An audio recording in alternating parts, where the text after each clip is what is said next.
En el fondo del mar Caribe, a 600 metros de profundidad, hay un barco. Lleva ahí desde 1708. A bordo, 600 toneladas de oro, plata y esmeraldas. El mayor tesoro submarino jamás descubierto en la historia de la humanidad. Vale entre 10.000 y 20.000 millones de dólares. Todo el mundo sabe dónde está. Y nadie puede tocarlo.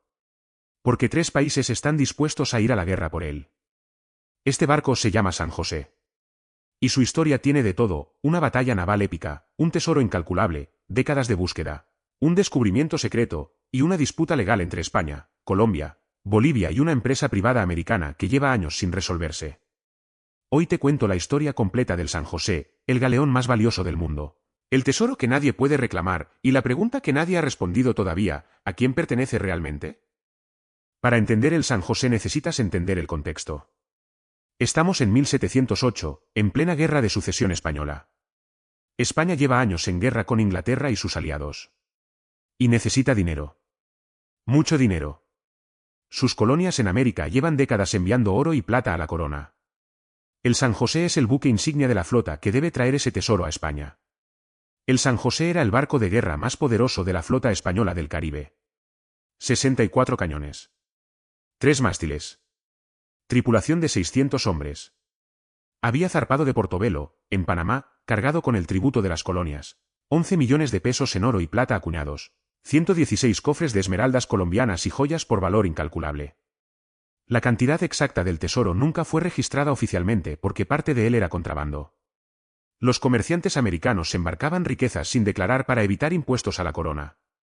Nadie sabe con certeza cuánto oro llevaba el San José. Solo sabemos que era más de lo que cualquier barco había transportado jamás.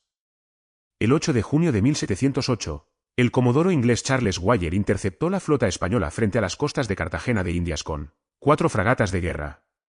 La batalla fue breve y devastadora. Wyatt fue directo a por el San José, el barco más valioso. Y entonces ocurrió algo que nadie esperaba. Nadie sabe exactamente qué pasó. La versión inglesa dice que sus cañones alcanzaron el pañol de pólvora del San José. La versión española dice que fue un accidente interno. Lo que sí sabemos es que el San José explotó. En segundos. Con una detonación tan violenta que el barco desapareció bajo las aguas en menos de 2 minutos. De los 600 hombres a bordo, sobrevivieron solo 11.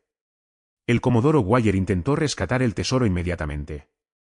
Pero el San José se había hundido demasiado rápido y demasiado profundo. Las corrientes lo arrastraron lejos. En 1708, nadie tenía tecnología para llegar a 600 metros de profundidad. El tesoro más grande del mundo desapareció en el fondo del Caribe. Y ahí llevaría 300 años.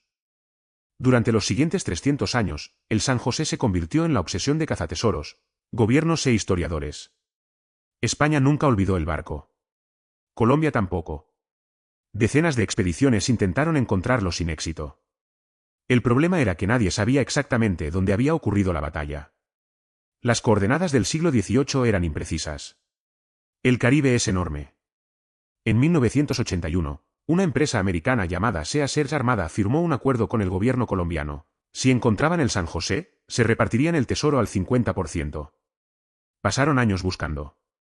Y en 1982 afirmaron haber encontrado el barco. Colombia celebró el hallazgo públicamente. Pero entonces Colombia cambió de opinión. El gobierno colombiano modificó la ley retroactivamente para quedarse con el 95% del tesoro y ofrecer solo un 5% a la empresa americana. Sea Search Armada demandó a Colombia. El caso lleva décadas en los tribunales. Y mientras tanto, el tesoro sigue en el fondo del mar. Y entonces llegó 2015. El gobierno colombiano anunció en silencio, casi sin prensa, que había localizado definitivamente el San José. Las coordenadas exactas. La confirmación por vídeo submarino. Imágenes del cañones con delfines esculpidos, el símbolo distintivo del San José, en el fondo del mar. Era él. Sin ninguna duda. Colombia mantuvo las coordenadas en secreto. No publicó la ubicación exacta. El presidente Santos anunció el hallazgo pero no dijo dónde estaba. Porque en el momento en que las coordenadas fueran públicas, comenzaría una batalla legal y diplomática de dimensiones históricas. Y tenía razón. Inmediatamente España reclamó el barco argumentando que era un buque de guerra de la Armada Española y que por tanto era propiedad soberana del Estado español, como cualquier barco de guerra hundido. Colombia argumentó que estaba en aguas colombianas y que por tanto era patrimonio nacional colombiano. Y Bolivia entró en la disputa reclamando que parte del tesoro procedía de las minas de Potosí, en territorio que hoy es boliviano, y que por tanto les pertenecía. La disputa legal es kafkiana. España invoca la Convención de la UNESCO sobre Patrimonio Cultural Subacuático. Colombia invoca su soberanía sobre aguas territoriales. Bolivia invoca el origen indígena de los metales.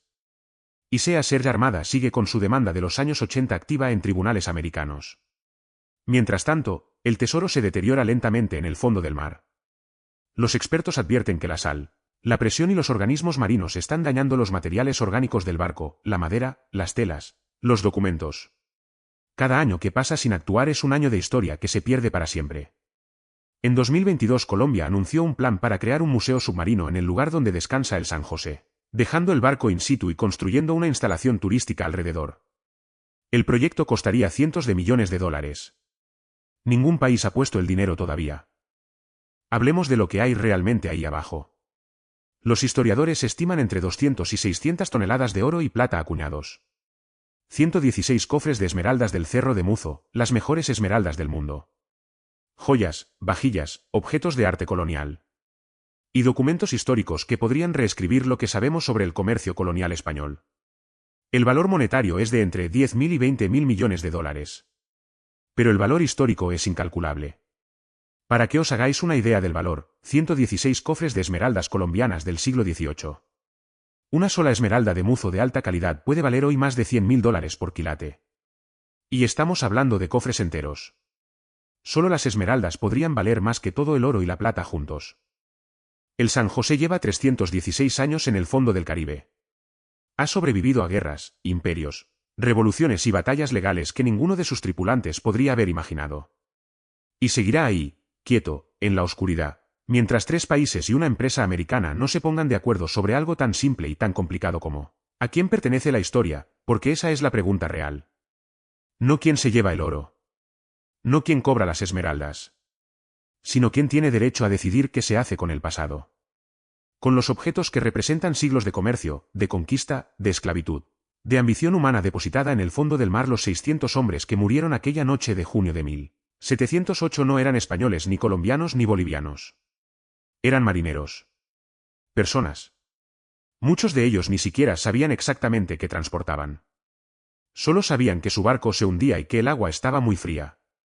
Y el tesoro que llevaban fue arrancado de tierras y de manos indígenas en las minas de Potosí, en el Cerro de Muzo, en los ríos de la Amazonía. Gente que nunca vio ese oro ni esas esmeraldas convertidos en monedas y joyas para una corona que quedaba al otro lado del mundo. Gente cuyos descendientes hoy son ciudadanos de Bolivia y Colombia y que probablemente tampoco verán ni un centavo si algún día se recupera ese tesoro. El San José no es solo oro.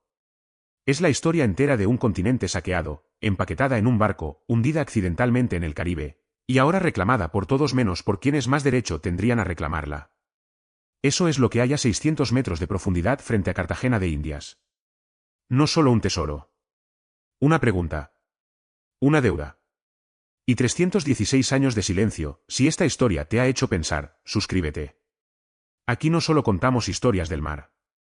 Contamos las historias que el mar ha guardado porque nadie más se atrevía a contarlas. Cada semana una nueva. Cada semana algo que no sabías y que no vas a olvidar. Dale a la campanita para no perderte ninguna. ICEU,